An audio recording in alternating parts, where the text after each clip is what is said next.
예, 하나님의 말씀 에베소서 4장 27절 말씀입니다. 하나님의 말씀 에베소서 4장 27절 말씀입니다. 제가 먼저 봉독을 해드리겠습니다.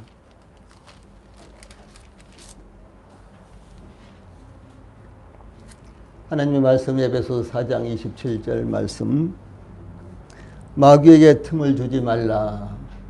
마귀에게 틈을 주지 말라. 아주 간단한 말씀이 오늘 본문 말씀입니다. 자, 앞에 보시고 우리 한번 같이 읽어봅시다. 시작. 마귀에게 틈을 주지 말라. 예, 아주 간단하지요. 금방 외워버리겠죠.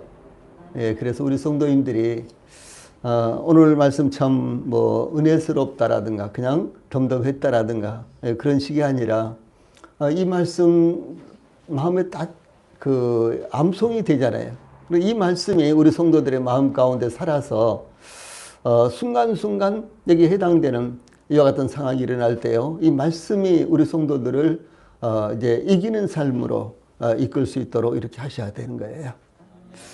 자, 오늘은 이제 에베소 4장 27절 말씀, 마귀에게 틈을 주지 말라, 이런 주제로 말씀을 전해 드리겠습니다. 예, 우리가 지난 시간에 이제 쭉 살펴봤던 것을 잠시 회상해 보면요, 우리는 지난 시간에 영적 성장을 가로막는 문제 중에서 제일 실질적인 문제로 누구에게나 해당되는 분노의 문제를 상고를 했습니다. 분노, 즉 화를 참지 못하는 것은 개인의 성격적인 측면에서부터 가정과 사회적인 환경에 영향도 있습니다. 그래서 어떤 사람은 참 온순착실했는데 살면서 되게 신경질적이고 혹은 또 난폭해졌다, 이런 이제 이야기도 있잖아요. 물론 이제 사람의 성품이 모두 다 죄악된 성품을 갖고 있습니다. 그러나 환경으로 말미암아 혹은 또 교육으로 말미암아 여러 가지 사람이 변화가 된다라고 하는 사실입니다. 예, 그래서 이제 우리가 예, 그렇더라도 우리 그리스도인들은 주 예수님을 본받아 인내함으로 의를 이루어야 할 것입니다. 이 사도 바울은 사랑을 정의하면서 실천적인 면에서 제일 먼저 사랑은 오래 참고 이렇게 언급을 했죠. 예, 고린도전서 13장은 사랑장, 우리가 이렇게 잘 알고 있죠. 그런데 그 중에서 실천적인 측면을 이 말씀하면서요, 제일 먼저 사랑은 오래 참고 그랬다는 거죠. 그러니까 이 인내하는 것, 오래 참는 것, 소위 분노를 조절하는 문제가 얼마나 중요한 것인가를 이렇게 성경에서는 계속해서 다루고 있는 것입니다. 예, 속담에도 참을 인자 셋이면 살인도 피한다라는 말이 있는데요. 참을 인자는요, 예, 마음심 위에 칼날 인자로 이루어져 있습니다. 그래서 이제 못 참아서 가슴이 벌렁거린다든가 스스로 베이고 다친다는 이와 같은 뜻입니다. 예, 그럼에도 못 참고 다시 또 못 참으면 끝끝내 누군가를 찌르고 말게 된다. 예, 이것이요, 인자라는 이와 같은 이제 한자의 그 의미가 되는 것입니다. 이 사도 베드로는 이렇게 증거했어요. 애매히 고난을 받아도 하나님을 생각함으로 슬픔을 참으면 이는 아름다우나 죄가 있어 매를 맞고 참으면 무슨 칭찬이 있으리요. 오직 선을 행함으로 고난을 받고 참으면 이는 하나님 앞에 아름다우니라. 베드로전서 2장 19절로 20절에 이렇게 증거했습니다. 이와 같이 지난주일에 증거하였던 이 말씀의 핵심을 다시 언급하는 것은 마귀에게 틈을 주지 말라라는 말씀이 분노와 연관되어 있기 때문에 그렇습니다. 이 분노를 조절하지 못할 때 제일 문제가 되는 것이 마귀에게 틈을 주는 것이다 라고 하는 사실입니다. 즉 그리스도인의 분노는 마귀에게 틈을 줄 수 있는 가장 일반적인 사례가 되기 때문에 그렇습니다. 예, 우리 성도들도 참지 못했을 때가 있었죠. 그때 조금만 참았더라면, 한 박자 반 박자만 참았더라면 아무런 문제가 일어나지 않았을 텐데, 그때 참았더라면 그 사람과 관계가 지금도 되게 좋았을 텐데, 이런 경우들 많이 있지 않겠어요? 예, 경험을 했을 것입니다. 다 잊어버리고 그랬다고 할지라도요, 수시로 그랬을 것입니다. 부부간에도 내가 그때 좀 참아도 되는 건데, 아이들에게도 내가 그때 좀 참아도 되는데, 저는요, 이런 부분이 정말로 많습니다. 가끔 이제 기도를 할 때, 예, 그런 부분들이 마구 생각나면은요, 참 얼마나 내가 부족하고 연약한가. 나는 정말 아무것도 할 수 없는 여 같은 자다. 아마 우리 성도들이, 저는 이제 뭐 목사님은 분노를 잘 조절하시고 참고 뭐 그러신다고 하겠지만은, 제가 생각할 때는요, 참 그러지 못한 것 같아요. 이 부분이 나에게 있어서 굉장히 약점이다, 이렇게 생각될 때요, 기도를 하다 보면은 그럴 때가 있어요. 그러면 하나님 앞에 막 회개하고, 그냥 제가 이렇게 한도 끝도 없이, 예, 나락으로 떨어지고, 이제 그런 이제 생각들을 하게 되는데, 우리 성도들도 가만히 생각해 보면 그럴 때가 참 많이 있었을 거예요. 그래서 이제, 지난주에 말씀, 이제 그 핵심을 이렇게 다시 언급하는 것, 마귀에게 틈을 주지 말라라는 말씀이 분노와 연관이 되기 때문에 그렇습니다. 즉, 그리스도인의 분노는 마귀에게 틈을 줄 수 있는 가장 일반적인 사례인데, 오늘은 우리의 영적 성장을 저해하는 마귀에게 틈을 주지 말라, 이런 말씀을 좀 더 자세하게 상고해서 이 교훈을 받도록 하겠습니다. 자, 마귀에게 틈을 주지 말라. 제일 먼저 마귀가 도대체 뭔가, 이런 부분부터 우리가 생각을 해봅시다. 이 마귀의 존재 유무에 대해서 다양한 의견이 있습니다. 그러나 이 성경적으로나 또 이론적으로보다도, 이 경험적으로나 이론적으로보다도 이 성경에서 마귀와 귀신의 존재를 인정하고 그들이 활동했던 것들이 아주 많이 나타나 있습니다. 구약 성경부터 시작해서 신약 성경까지요, 이와 같은 부분들이 많이 나타나 있습니다. 제일 먼저 마귀의 이 명칭을 살펴보면, 이 마귀라는 명칭은 중상적인, 뭐 비방하는, 거짓 비방하는, 중상하다, 이런 의미가 제일 많아요. 이런 이제 뜻으로요, 마귀라는 명칭이 사용되었습니다. 그리고 이 사단, 이제 우리 이제 세번역 성경에는 사단 이렇게 나왔는데, 사탄이 오히려 더 적절합니다.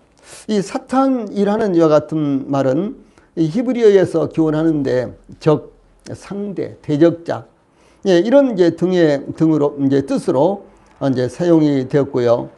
그 다음에 이것이 이제 바로 이제 사탄, 마귀, 이런 명칭으로 이제 불려지고 있습니다. 그 다음에 이제 귀신이라는 것은 악령 혹은 또 귀신이라는 뜻으로 이 성경에서 일반적으로 귀신으로 번역이 됐는데, 악령, 뭐 이런 이제 의미가 악한 영, 그런 것이라는 거죠. 이런 의미로 이제 사용이 되었습니다. 특히 이 마귀라는 명칭과요, 사단은 같은 의미로서 혼합하여 사용이 되고 있습니다. 마귀는 뭐고 사탄은 뭔가 같은 존재예요.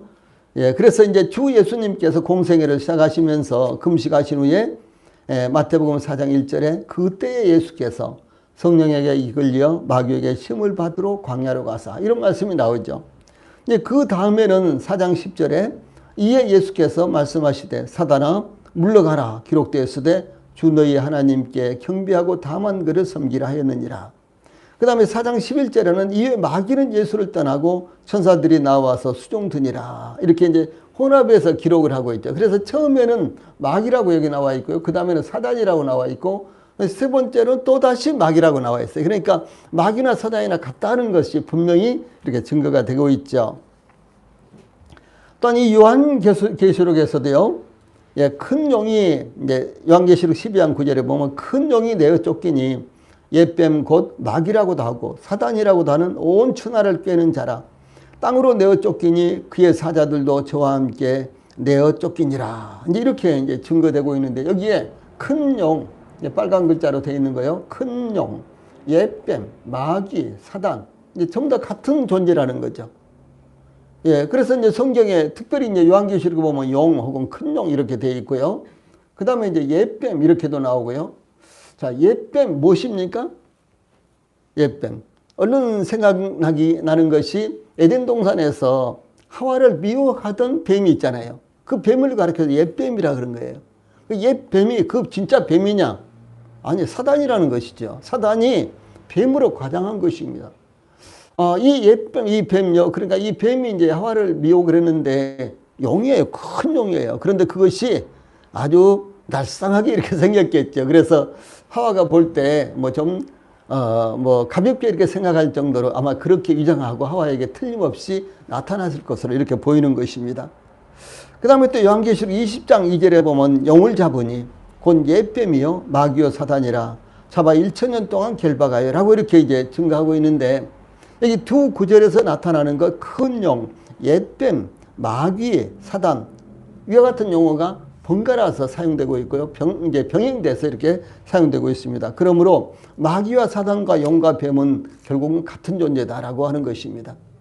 뱀이 무슨 말을 해서 하와를 이렇게 미혹했나? 아닙니다. 사단이 그렇게 한 거죠. 마귀가 그렇게 한 것입니다. 자, 그 다음에 이제 그러면 마귀와 이 귀신의 정체성을 살펴보면, 마귀는 하나님께서 그를 높여주자 교만함으로 변질되어서 하나님과 같이 되려는 야심을 갖게 되어서 타락한 존재가 되었습니다. 이 부분에 대해서 가장 핵심적인 구절들이 이사야서 14장 12절로 14절, 에스겔서 28장 11절로 19절인데 지금 시간이 없기 때문에 이 부분은 우리가 상고할 수가 없어요. 그냥 이 말씀을 살펴보면은 이 사단이 하늘에서 하나님 앞에서 섬기다가 이 교만해 가지고 결국은 타락해서 이제 마귀가 됐다라고 하는 사실입니다. 그래서 이렇게 타락한 천사는 하늘에서 쫓겨나서 공중의 권세 잡은 자가 되었고, 에베소 2장 2절에요. 또 세상 임금이 되었고, 요한복음 12장 31절, 16장 11절, 또한 마귀를 가리켜서 귀신의 왕 바알세불이라 이렇게 부르는데요. 마태복음 12장 24절, 누가복음 11장 15절에 그 이유는요, 바알세불이라고 부르는 이유는 귀신을 통제하는 능력을 가졌기 때문에 귀신의 왕이라고 부르고요, 바알세불이라고 부른다는 거죠. 자, 그렇다면 결과적으로 이 귀신들은 마귀의 하수인들이에요. 마귀의 종들입니다. 예. 그래서 이 귀신이 하는 것들은 모두 다 마귀로부터 지령을 받고 마귀가 시키는 대로 이렇게 하는 것입니다. 이 귀신이 엄청나게 피해를 많이 주잖아요.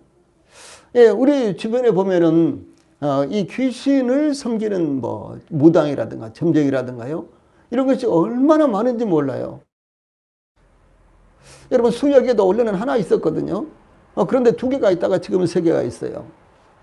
계속해서 번창을 하는 거예요. 그 사람들이 그것을 통해서 먹고 살만하니까 그런 일을 하는 거죠. 만약 굶어 죽고요, 먹고 살지 못하면 그 일을 하겠어요? 못하는 거죠. 다 걷어보고 다른 일을 하겠죠. 전국에요, 무당과 점쟁이가요 50만입니다. 여러분, 50만 명이 그 일에 종사하는 거예요. 우리나라에요.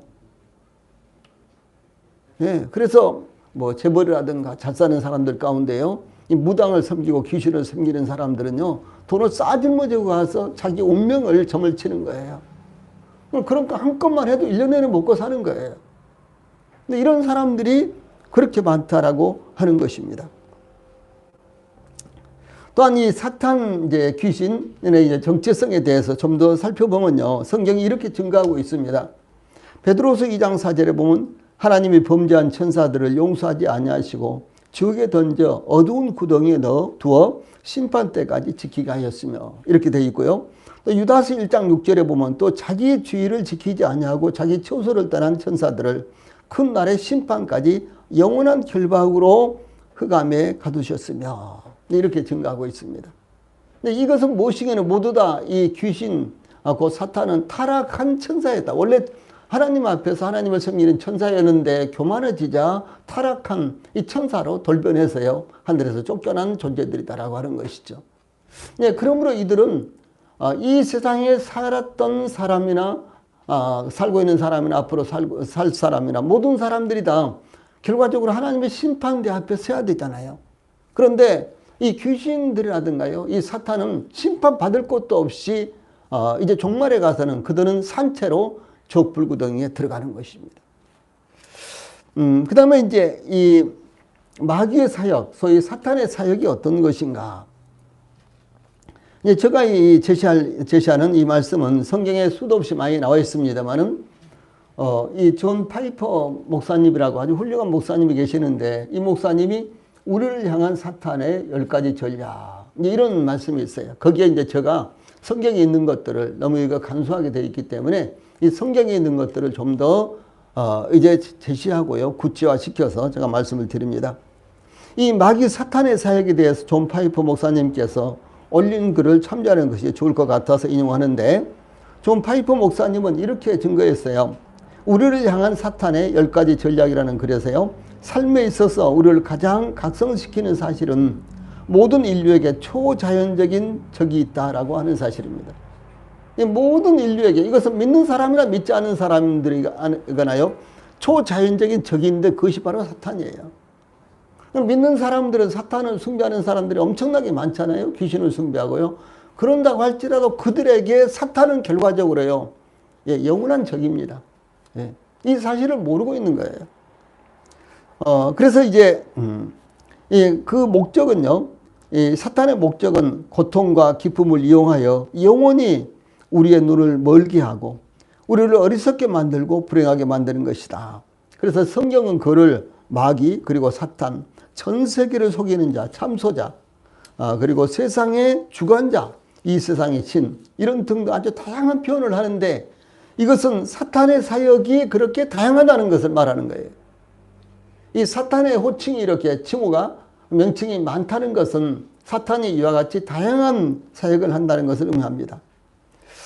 이제 제가 제시할 이 다음에 나오는 말씀은요, 존 파이퍼 목사님께서 증거한 사탄의 전략이란 말을 기초로 해서 제가 여기에 많은 것들을 덧붙여서 이렇게 편집을 한 것입니다.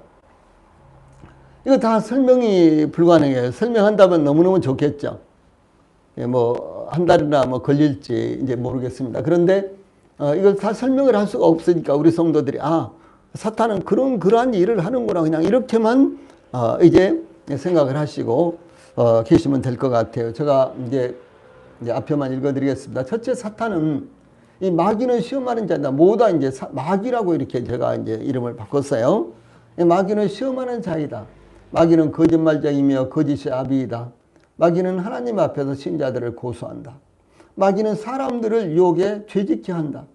마귀는 빛과 의로움의 옷으로 자신을 위장한다. 마귀는 마음의 밭에 가라지를 심는다. 마귀는 사람들의 마음에서 하나님의 말씀을 제거하고 불신앙을 갖게 한다. 그리고 우리가 말씀을 듣는데 이 말씀이 뭘 들었더라? 그 다음에 이제 이 말씀을 실제로 적용해야 될 그 시점에 말씀이 생각이 안 나는 거예요. 말씀이 역사를 안 하는 거예요. 말씀이 생각이 나고 그 말씀을 우리가 활용해야 하지만 하나님의 말씀에 역사가 일어나는 거예요. 전도를 한다든가 어려운 일을 당한다든가 아주 위급한 일을 당한다든가 혹은 또 아주 좋지 않은 일을 당할 때 이 말씀이 생각이 나서 그 말씀을 우리가 붙들고 적용했을 때 말씀의 역사가 일어나는데, 사탄이 뭔 일을 생각이 안 나게 만드는 거예요. 말씀을 듣지만 사라져버리게 만든다는 거죠. 그 다음에 마귀는 때때로 아픔과 질병을 일으키기도 합니다. 모든 질병이 다 마귀로부터 온 건 아니에요. 그러나 대부분의 질병들이 마귀로부터 오는 것입니다. 그 다음에 또요, 9번째로 마귀는 믿음을 떨어뜨리기 위해서 청구한다. 마귀는 살인자이다. 그 다음에 마귀는 믿지 않은 자들의 마음을 가려서 가려가지고요, 이 복음을 듣지 못하게 하는 거예요. 그렇게 복음을 전하는데, 아주 뱃속에서부터 복음을 들었는데 뭐 한 몇십 년 되도록 복음을 깨닫지 못하는 우리 청년들도 있고 그런 사람들이 많이 있다는 것이죠. 이것은 이 복음을 들을 때 좀 그런 것 같구나 라고 이 관심을 가져도 금방 마귀가 이것을요, 가려버리는 거예요. 복음의 빛을요. 이 복음은 빛입니다. 빛. 하나님이 빛이잖아요. 말씀도 빛이에요. 그래서 요한복음 1장에 보면요, 태초에 말씀이 계시니라. 이 말씀이 하나님과 함께 계셨으니 이 말씀이 곧 하나님이시니라. 태초에 그가 하나님과 함께 계셨고 만물이 그로 말미암아 지은 바 되었을 때 지은 것이 하나도 그로 말미암지 않고 된 것이 없느니라. 그 안에 생명이 있었으니 이 생명은 사람들의 빛이라 그랬잖아요. 그 무엇입니까? 말씀 안에 생명이 있었으니 이 생명은 사람들의 빛이라. 이 하나님 안에 생명이 있는데 그 생명은 사람들의 빛이에요. 근데 빛이 못하게 딱 가려버린다는 거예요. 여러분, 카텐을 치니까 밖에 있는 빛이 차단되잖아요. 이 마찬가지로 우리 마음에요, 이렇게 카텐을 쳐서 하나님의 말씀이 들어오지 못하게 하는 거예요. 빛이 들어오지 못하게. 빛 대신 하나님의 말씀, 빛 대신 하나님이 들어오지 못하게 이렇게 역사를 하는 것입니다. 또 마귀는 틈을 노리는 자이다. 이제 오늘 전할 말씀입니다. 그 다음에 마귀는 사역자들의 계획을 대적한다. 마귀는 교만하게 한다. 마귀는 기적을 행한다. 마귀는 올무, 덫, 함정을 넣는다.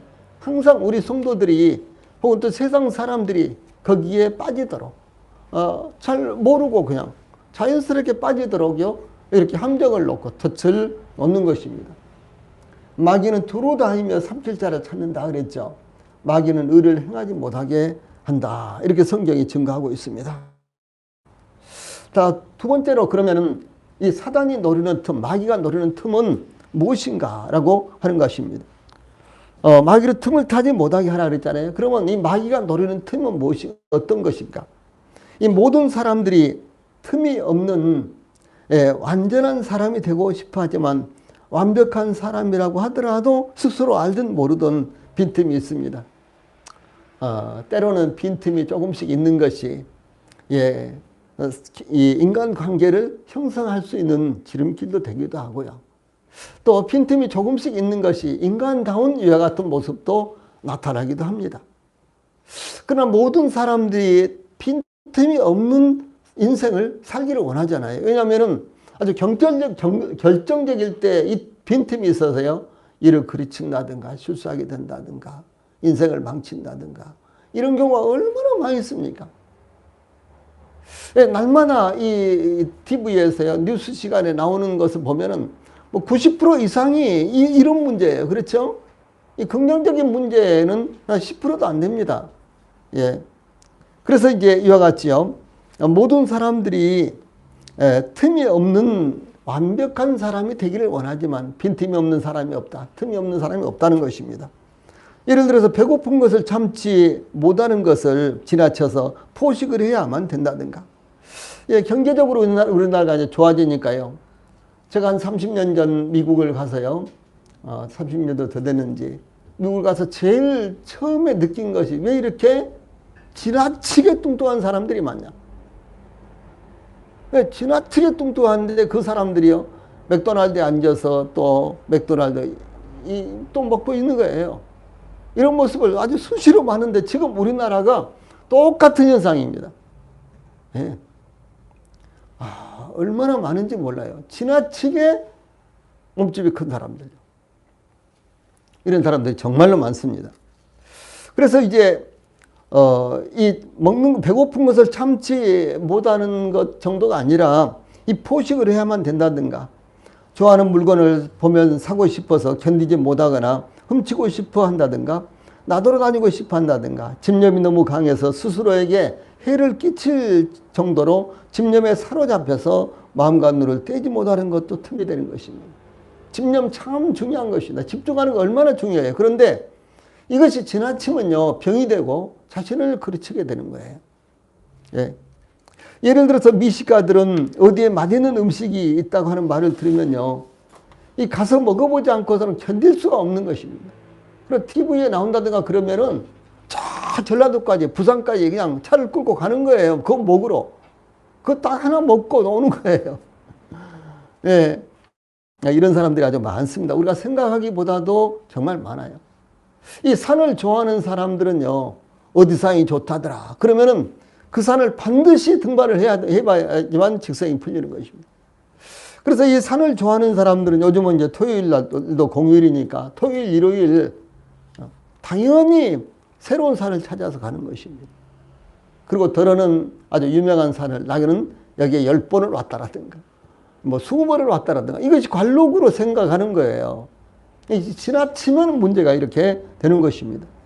여행을 좋아하는 사람들 중에는 일정 기간에 몇 번쯤 꼭 나들이를 해야만 직성이 풀리고 스트레스가 풀리는 것입니다. 물건을 갖고 싶어하는 충동이 심한 사람들은 기회만 있으면 물건을 사거나 훔치기도 하는 것입니다. 이 본문에서는 분노 조절을 하지 못하므로 이 성도들에게 마귀가 접근하여 분노가 마음에 자리 잡아서 겉으로 발산하게 만들므로 문제가 일어나게 된다는 것을 증거하고 있습니다. 예, 이와 같이 사도 바울은 마귀에게 틈을 주지 말라라고 교훈하였는데 마귀에게 틈을 주는 것이 영적 성장을 막기 때문에 그렇습니다. 자, 틈이라는 말은요, 사실상 그냥 장소, 이런 말입니다. 틈이라는 말은 장소, 그런 말인데, 이 말이요, 어떻게 사용되는 거는 발판, 귀에 사이, 이 사이, 이런 말로 사용이 되었습니다. 즉, 어떤 일이 일어날 수 있는 장소나 계기나 기회를 의미합니다. 그러므로 발목이 잡히는 것을 의미합니다. 하나님과 우리 사이, 이거 벌어지면 안 되는 거죠. 그렇죠? 하나님과 우리 사이는 하나거든요. 하나로 돼 있어야 되는 거예요. 근데 이것이 사이가 나면 안 된다는 거죠. 그 사이를 마귀가 비집고 들어오는 거예요. 자, 부부 사이는 어떻습니까? 부부 사이 하나죠. 이 가족들 사이 전부 다 하나 아닙니까? 그런데 부부 사이도 가족들 사이도 사이가 이렇게 벌어지면 그 사이에 마귀가 끼어드는 거예요. 그래서 문제를 일으키는 것입니다. 불화하게 되고, 결국은 네하고는 못 살아, 뭐 이런 식으로 변하게 되고요. 이렇게 된다는 것이죠. 이 마귀는 항상 미혹하거나 의심을 불러일으킬 수 있는 기회를 포착하기 위해서 접근을 합니다. 어떻게 하면 의심을 불어넣을 건가? 어떻게 하면 문제를 일으킬까? 그러면서 접근을 합니다. 즉 교회를 회방하기 위해 접근하며 성도들의 믿음을 무너뜨리기 위해서 접근하는데, 이 틈만 보면, 사이만 있으면 그 사이 틈으로 비집고 들어오는 것이 마귀의 속성이라는 것이죠. 에덴 동산에서 뱀은 하와가 혼자 있는 틈을 이용하여 화에게 접근했습니다. 하나님께서 아벨의 제사는 연락하였지만 가인의 제사는 연락하지 않았을 때 가인에게 분노와 시기심을 유발시켰습니다. 유다의 3대 왕 성군 아사, 이 아사는 아주 훌륭한 사람이에요. 훌륭한 왕이었습니다. 성군이었습니다. 그런데 그 발에 병이 드니까 그 틈을 이용해서요, 하나님께 구하지 않고 우원에게 구했다. 그것이 죄가 된 거예요. 우원에게, 당연히 병이 들면 병원에 가야죠. 근데 여기에 이제 우원이라는 것은요, 무당과 같은 그런 사람입니다. 복수를 행하는 자, 이제 이런 사람입니다. 그래서 이제 문제가 되도록 한 것입니다. 이 베드로가 위대한 신앙 고백으로 주 예수님의 칭찬을 받았을 때 마귀는 베드로를 이용했습니다. 주여 그리 마옵소서. 절대로 주님에게 그런 일이 있으면 안 됩니다. 그러니까 주님이 뭐라 그랬어요? 마귀야! 내 뒤로 물러가라. 이렇게 했잖아요. 마귀가 틈을 탄 거예요. 베드로 같은 위대한 이와 같은 제자들에게요. 그래서 마귀는 물질과 자기 신념에 빠진 가룟 유다에게 들어가서 예수님을 팔았으며 체포하는데, 예수님이 체포되는데 협력을 했습니다. 이와 같이 마귀는 작은 틈만 있으면 그것을 발판 삼아서 미혹하는 것입니다. 그러므로 우리 성도들이 하나님과 나 사이에 틈이 없도록 해야 되는 거예요. 이 부부 사이에 틈이 없도록 해야 되는 것입니다. 부모와 자식 간에 틈이 없도록 해야 되는 거예요. 그럼 어떻게 해야 되겠어요? 분노 조절을 하고, 화가 나도 그것을 참고, 그것을 이 사랑으로 덮으려고 해야 된다라고 하는 것이죠. 그랬을 때 문제가 발생하지 않는 거예요. 그래서 이제 마귀가, 마귀에게 틈을 주게 될 때 결국 신앙이 무너지고 꿈이 무너지고 인생을 무너뜨리게 되는 것입니다. 이 도둑이 오는 것은 요한복음 10장 10절에요. 도둑질하고 죽이고 멸망시키려는 것뿐이요. 내가 온 것은 양으로 생명을 얻게 하고 더 풍성히 얻게 하라는 것이. 여기 도둑이 무엇이에요? 마귀예요. 이 마귀가 오는 것은 도둑질하고 죽이고 멸망시키려는 것뿐이다. 이렇게 주님이 직접 말씀하신 거예요. 사탄이 마귀가 우리에게 접근하는 것은요, 그런 것입니다. 그리고 조금이라도 사탄 마귀에게, 귀신에게 틈을 두면 안 되는 거예요. 항상 우리가 그것을 대적해야 되는 것입니다.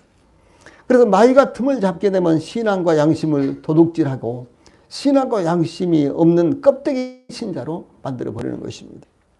거대한 댐이 무너지는 것은 바늘귀만큼의 작은 틈으로부터 시작이 되는 것입니다. 한 방울씩 한 방울씩 흘러나오는 거예요. 집안에서도 이제 누수가 되고 그럴 때 보면요, 딱 한 방울씩 새나와요. 한 방울씩. 한참 기다리면 한 방울씩. 이렇게 닦아서 한참 기다리면 한 방울씩. 얼마 전에 이제 여기 예배당에 가스 냄새가 조금씩 나는 거예요. 나는 냄새를 잘 못 맡았는데 사모님이 냄새를 맡고, 가스 냄새 난다. 그래서 이제 제가 부엌으로 가보고 이쪽 방 저쪽 방 다 가보고 밑에도 가보고 위에도 가보고 밖으로 나가서도 한 바퀴 돌아보고 그랬어요. 근데 밖으로 나가면 안 나는데 과연 여기 예배당으로 들어오면 나는 거예요. 그래서 사모님이 막 비눗물로 가지고 이곳저곳 이제 다 이렇게 특히 이제 파이프를 찾고 그러는데 저 얼마나 찾았을까? 그러는데 저 파이프예요. 이제 밖에서 들어오는 게 우리 LPG 파이프 있잖아요. 북으로 들어오는 파이프에 글쎄 한참 기다리면 뽀글 한 방울 나오고 뽀글 한 방울 나오더라고요. 그것이 나중에 이제 오래되니까요. 그전에는 안 났어요. 나중에 오래되니까 예배당 안이 LPG 가스 냄새가 자욱이 나는 거예요. 그래서 부랴부랴 이제 회사에서 이제 가스 회사에 연락을 해다가 이제 고쳤는데 이렇게 한 뭉텅이를 다 이제 뭐 교체를 했어요. 이제 그런 일도 이제 있었습니다. 또 며칠 한 2주 전쯤 됐나? 아니 또 이상하게 고무 타는 냄새가 나는 거예요. 예배당에요. 이상하다. 어디서 날까?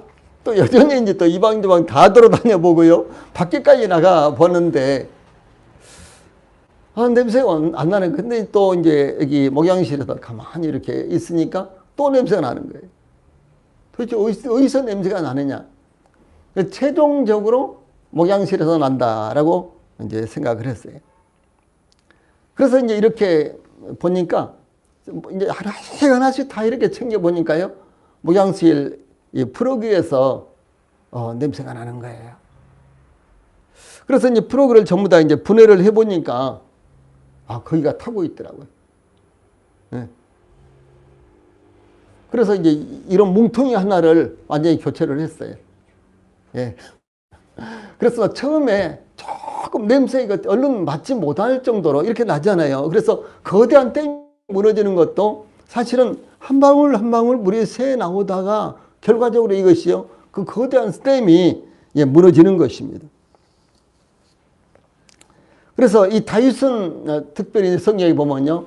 다윗은 왕들이 출전할 때에 왕궁 옥상에서 특별한 의식 없이 저녁 때가 되니까요. 이렇게 거늘었어요. 거닐다 결국은 그 스스로도 상상하지 못했던 죄를 저지르고 맙니다. 거기서부터 시작한 거예요. 아주 뭐 아무것도 아닌 사소한 일에서부터요. 우리 속담에도 바늘 도둑이 소도둑 된다라는 말이 있잖아요. 근데 사소한 틈이 나중에는 큰 구멍으로 변하는 것입니다. 이 초대교회 최초의 범죄자인 이 사람은요, 이 자신의 소유인 땅을 팔아서 기꺼이 헌신하고자 했던 아나니아와 삽비라라는 부부로부터 나왔습니다. 이들은 아주 헌신적인 사람들이었습니다. 이 아나니아와 삽비라 부부가 땅을 팔았으나 그 받은 값에서 얼마를 감추고 사도들의 발 앞에 놓았는데 그때 베드로가 아나니아야 어찌하여 사단이 내 마음에 가득하여 내가 성령을 속이고 땅값 얼마를 감추었느냐. 땅이 그대로 있을 때에는 내 땅이 아니며 판 후에도 내 마음대로 할 수가 없더냐. 어찌하여 이를 내 마음에 두었느냐. 사람에게 거짓말한 것이 아니오 하나님께로다. 이렇게 책망을 하자 아나니아가 그 자리에서 죽었어요. 또 사도 시대에 또 사도 베드로는요. 이 아나니아의 아내 삽비라가 들어오자 그 삽비라에게 또 이렇게 말한 거예요. 그 땅 판 값이 이것뿐이냐 내게 말하라 하니 이르되 예 이것뿐이라 하더라. 베드로가 이르되 너희가 어찌 함께 꾀하여 주의 영을 시험하려 하느냐. 보라 내 남편을 장사하고 오는 사람들의 발이 문 앞에 이르렀으니 또 너를 메어 가리라. 이렇게 책망하자 곧 죽고 말았습니다.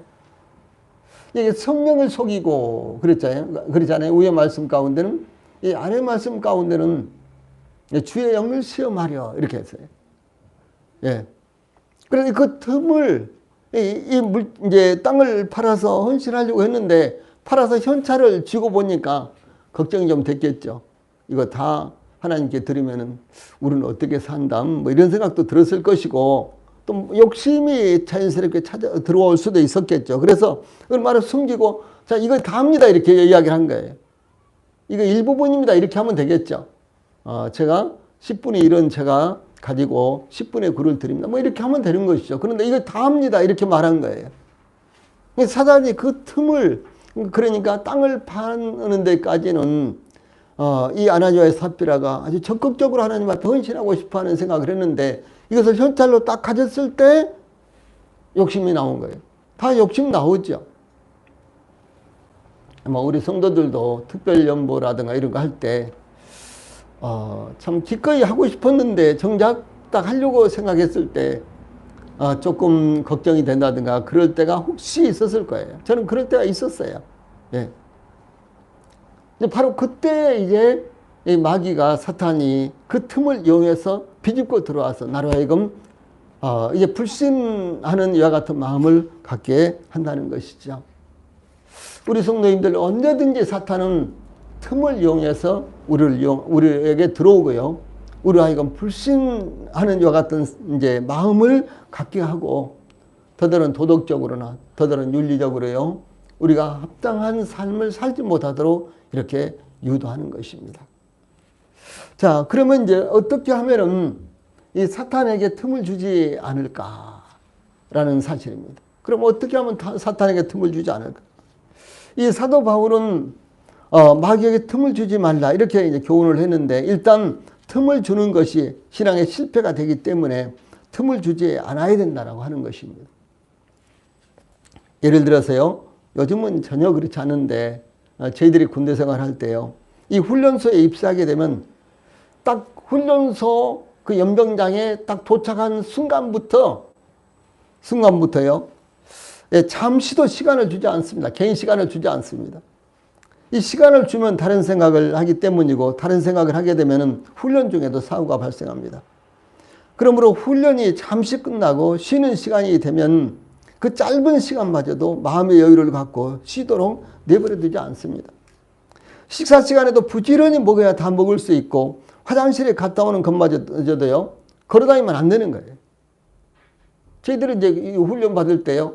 화장실에 갈 때는 3명 이상 그리고 걷는 것이 아니라 구보로 뛰는 것으로 이렇게 정해져 있어요.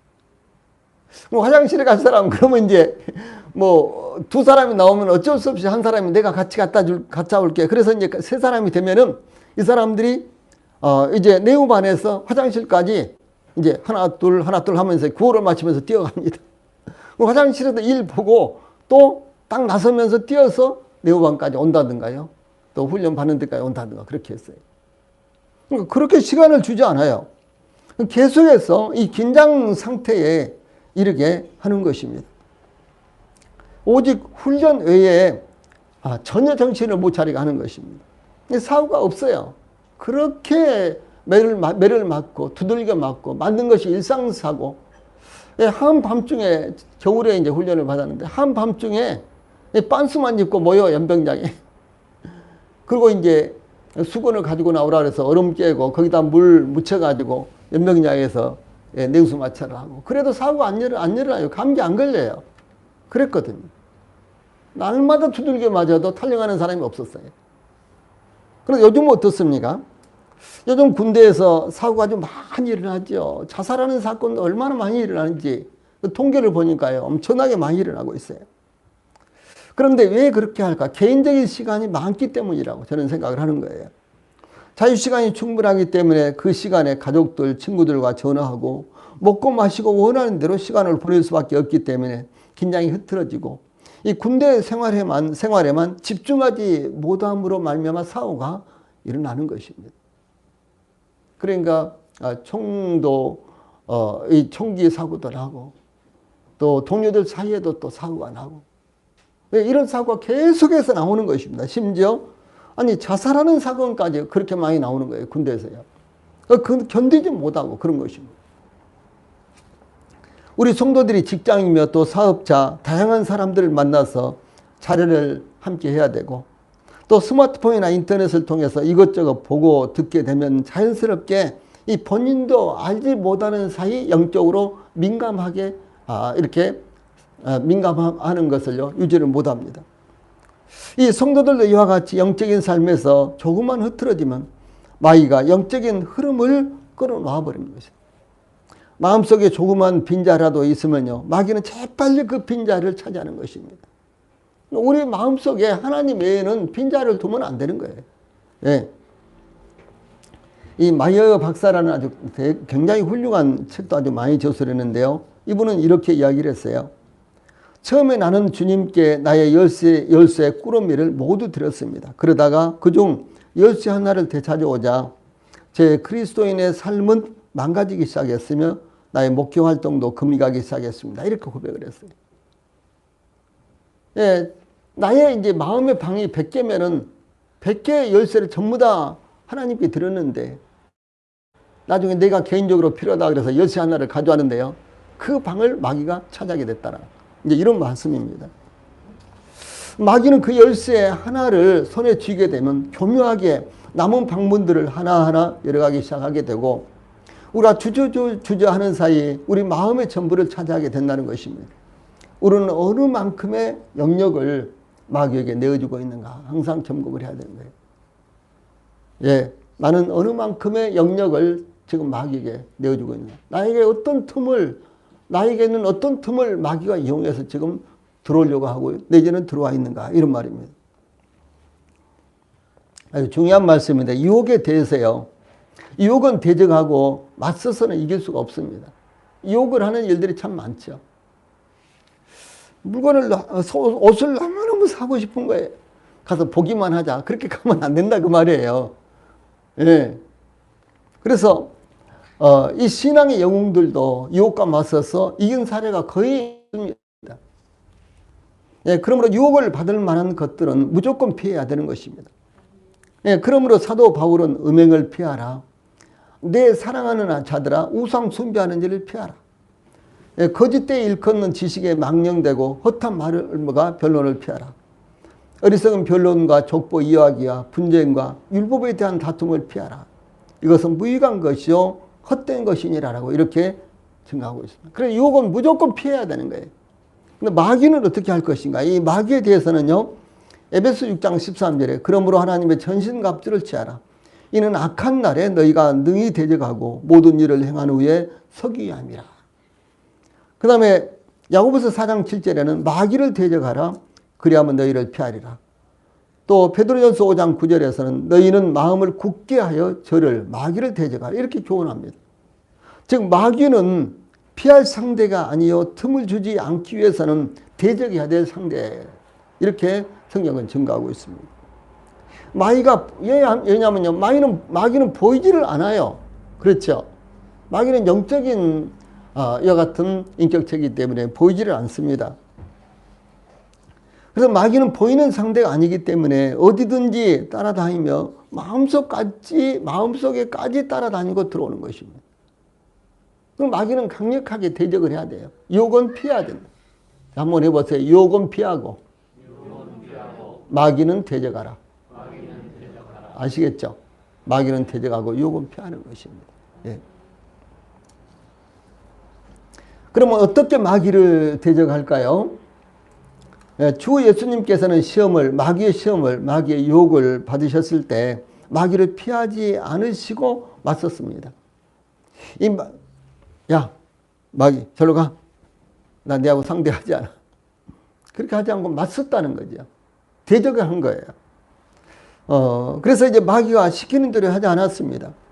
그래서 주 예수님께서 마귀에게 강력하게 맞서자 마귀는 예수님을 결과적으로 피해서 떠났습니다. 그러므로 그리스도인들은 마귀를 두려운 존재로 여기지 말고 강력하게 맞서서 대적해야 한다는 것입니다. 그때 마귀는 피한다라고 하는 사실입니다. 그래서 주 예수님께서 어떻게 마귀를 물리치셨는가를 살펴보면 우리가 마귀를 물리칠 수 있는 비결을 배울 수 있다는 것이죠. 예수님께서 40일 동안 금식기도로 굶주린 상태였는데 주 예수님에게 40일 동안 금식하니까 얼마나 굶주렸겠어요. 예, 그런데 마귀가 예수님께 다가와서 내가 만일 하나님의 아들이거든 명하여 이 돌들이 떡덩이가 되게 하라 이렇게 지시합니다. 여기 내가 만일 하나님의 아들이든 근데 이 원어상으로는요 내가 하나님의 아들이니까 이 돌들이 떡덩이가 되어서 이 돌들을 떡덩이로 만들어서 먹어라 이렇게 시킨 거예요. 이 마귀는 예수님이 하나님의 아들이라는 것을 분명하게 알고 있었습니다. 그러니까 내가 만일 하나님의 아들이라면은 이것이 아니라 내가 하나님의 아들이니까 이 돌들을 떡덩이로 만들어서 먹어라. 왜 그렇게 굶주리고 있느냐? 예, 배고픈 것을 참고 있네. 이렇게 제시를 한 거예요. 예, 마귀의 유혹은 굶주린 예수님에게 그럴듯한 정보요, 제의였습니다. 그런데 주 예수님께서는 사람이 떡으로만 살 것이 아니요 하나님의 입으로부터 나오는 모든 말씀으로 살 것이니라. 이렇게 구약 성경을 이용해서 마귀에게 맞섰습니다. 예. 예수님이 그 다음에 나중에 드셨겠어요? 안 드셨겠어요? 드셨죠? 그러나 마귀가 시켰을 때는 예수님께서 마귀의 시키는 대로 하지 않고 마귀와 맞서서 대적을 했다는 것이죠. 이 마귀는 그런데 그대로 물러가지 않고요. 예수님을 거룩한 성으로 데려다가 이 성전 꼭대기에 세우고 내가 만일 하나님의 아들이든 뛰어내리라. 기록하였으되 그가 너를 위하여 그 사자들을 명하시리니 그들이 손으로 너를 받들어 발이 돌에 부딪히지 않게 하리로다 하였느니라. 이렇게 하나님의 말씀인 성경을 인용을 해서 유혹을 합니다. 처음에는 마귀가 그냥 이렇게 예수님에게 덤벼들고 유혹을 했는데 두 번째로는 그러니까 그때 예수님께서 하나님의 말씀으로 마귀를 물리치니까 이번에는 마귀가 하나님의 말씀으로 예수님에게 덤벼드는 거예요. 하나님의 말씀을 인용해서요. 때로는요 우리 성도들에게 아주 그럴듯한 하나님의 말씀을 이용해서 우리 성도들을 정당화하고 합리화할 수도 있는 것입니다. 그럴 때도 조심해야 되는 거예요. 그래서 약 70m나 되는 높이의 성전 꼭대기에서 뛰어내리면 이 성전들에 수많은 사람들이 와 있는데 그 예수님을 하나님의 아들로 순간적으로 다 받아들일 거 아니에요. 그럼 일은 다 끝나는 거죠. 그렇죠? 지금 그것을 미혹을 한 것입니다. 그때 예수님이요. 주 너희 하나님을 시험하지 말라. 이렇게 주 너희 하나님을 시험하지 말라 하였느니라. 그래서 구약 성경에 있는 말씀을 인용해서요. 마귀를 물리치신 거예요. 그런데도 불구하고 마귀는 그래도 물러서지 않고 예수님을 데리고 지극히 높은 산으로 가서 천하 만국과 그 영광을 보여주면서 만일 내게 엎드려 경배하면 이 모든 것을 내게 주라. 이렇게 유혹을 합니다. 주 예수님께서 이 세상에 오신 목적은 천하 만민에게 복음을 전파하여 하나님 나라를 세우기 위해서 오셨죠. 이것을 일순간에 다 이루게 하겠다. 이렇게 이렇게 사단이 미혹을 한 거예요. 얼마나 획기적인 제안입니까? 이걸 일순간에 다 이룰 수 있도록 하겠다. 이 세상은 지금 나의 권 아래 있는데 이것을 예수님 당신에게 다 내어주겠다. 그러니까 내가 시키는 대로만 해라. 무엇입니까? 나에게 절하면. 이렇게 지금 미혹을 하는 거죠. 이 마귀가 모든 것들을 다 주겠다는 것이었습니다. 그때 예수님께서는 사단아 물러가라. 예, 기록되었으되 예, 구약 성경을 인용하셔서요. 주 너희 하나님께 경배하고 다만 그를 섬기라 하였느니라. 이렇게 하나님의 말씀을 인용해서 마귀를 대적하며 물리치신 것입니다. 우리가 기도할 때도 하나님 말씀을 붙들고 기도하는 것이 참 효과적입니다. 구하라 그러면 주실 것이요 찾으라 그러면 찾을 것이요 두드리라 그러면 열릴 것이니 예, 말씀하셨잖아요. 감사함으로 너희가 하나님 앞에 구하라. 그러면 모든 지혜 이제 잘 암송이 잘 안 되는데 그 하나님께서 이루시라 이렇게 말씀하셨죠. 모든 지혜에 뛰어난 하나님께서 그리스도 예수 안에서 너희 구한 것을 이루실 것이다 이렇게 말씀하셨잖아요. 이런 말씀을 붙들고 기도하시는 거예요. 예, 그러면 더 기도가 강력하게 되고 그리고 우리의 마음으로 믿음으로 기도하게 되지 않습니까? 바로 그것입니다. 주 예수님께서 변화산에서 내려오셨을 때 큰 무리가 제자들을 둘러싸고 제자들과 서기관들이 변론하고 있었습니다. 예수님께서 3명의 제자들만 데리고 변화산에 올라가셨죠. 근데 변화산에서 예수님께서 내려오시니까 남은 제자들 12명의 제자들 가운데 3명이니까 나머지 9명의 제자들에게 많은 무리들이 예수님을 찾아왔다가 그 나머지 9명의 제자들과 막 변론을 옥신각신이 이렇게 서로 따지고 변론을 하는 거예요. 그 온 무리가 이제 예수님을 보자 달려와서 무리 중 한 사람이 마가복음 9장 17절 18절에 보면, 자, 위의 말씀 같이 읽어봅시다. 시작. 선생님, 말 못하게 귀신 들린 내 아들을 선생님께 데려왔나이다. 귀신이 어디서든지 그를 잡으면 거꾸러져 거품을 흘리며 이를 갈며 그리고 파리해지는지라. 내가 선생님의 제자들에게 내쫓아달라 하였으나 그들이 능히 하지 못하더이다. 제자들에게 좀 해달라니까 못했습니다. 그러니까 예수님 해주십시오. 지금 그런 말이에요. 예. 그때 예수님께서 아이에게 들어갔던 더러운 귀신을 꾸짖어 말 못하고 못 듣는 귀신아, 내가 내게 명하노니 그 아이에게서 나오고 다시 들어가지 말라, 이렇게 명하시자 귀신이 소리를 지르며 아이로 심히 격려를 일으키게 하고 나갔는데, 그것을 보고 있는 무리들이 볼 때 그 아이가 죽었다고 생각을 했습니다. 그러나 더러운 귀신이 그 아이에게서 나가면서 그렇게 만든 것이었습니다. 귀신이 한 번 들어오면 반드시 해롭게 하고 해코지를 하고 나가더라도 그렇게 한다는 거죠. 예. 예수님 앞에서도 그러는데 하물며 저희들처럼 믿음이 약하고 연약한 부족한 저희들에게서는 어떻게 하겠어요? 그럼 틈을 주지 말아야 된다, 그런 말입니다. 그러나 더러운 귀신이 그 아이에게서 나가면서 그렇게 만든 것이었는데, 더러운 귀신은 좀처럼 쫓아내기 어려운 대단히 힘이 강력한 귀신이었다는 것을 의미를 하는 것입니다.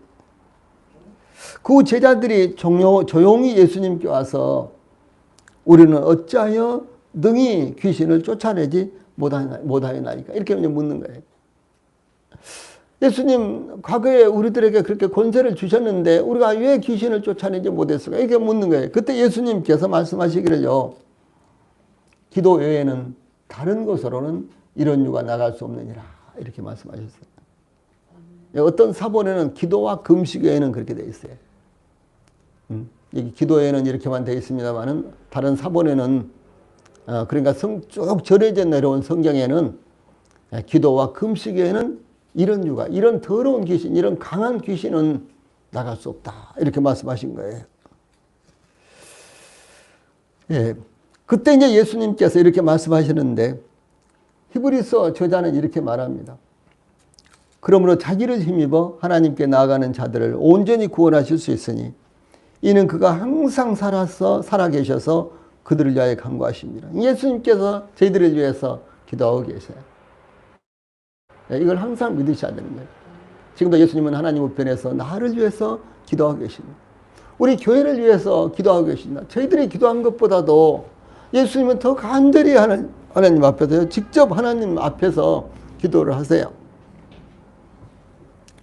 예, 그러므로 이제 이 두 가지 이제 사건을 통해서 예수님께서 이 마귀에게 이제 시험을 받으셨던 그 사건과 지금 이제 변화산에서 이제 내려오셨을 때 이 사건, 이 두 가지 사건을 통해서 우리가 마귀에게 틈을 주지 않고 마귀를 이길 수 있는 비결이 어디에 있느냐, 이제 이것을 제가 말씀드리려고 이 두 가지 이제 사건을요 인용을 한 것입니다. 예, 그러므로 우리 그리스도인들이 마귀를 물리칠 수 있는 유일한 무기는 하나님의 말씀과 기도라는 것입니다. 하나님의 말씀과 기도예요. 하나님의 말씀과 기도는 그리스도인들이 마귀를 이기기 위해서 사용할 수 있는 유일한 무기입니다. 하나님의 말씀과 기도. 그러므로 하나님의 말씀과 기도로서 마귀를 이기며 우리 성도들이 물리치십시오. 가장 중요한 것은 거기에 앞서서요, 마귀에게 틈을 주지 않는 것입니다. 마귀가 공격할 수 있는 빈틈과 이 들어올 수 있는 마음과 물리적인 공간을 내어주면 안 되는 거예요. 근데 말씀과 우리 사이에 간격을 만들면 안 됩니다. 항상 말씀, 그리고 주님 안에서 우리가 그 사이를 만들면, 간격을 만들면 안 되는 것입니다. 예, 그러더라도 혹 마귀에게 눌릴 경우 하나님의 말씀과 기도로 이겨야 한다는 사실을 잊지 않기 바랍니다. 찬송 부르시겠습니다.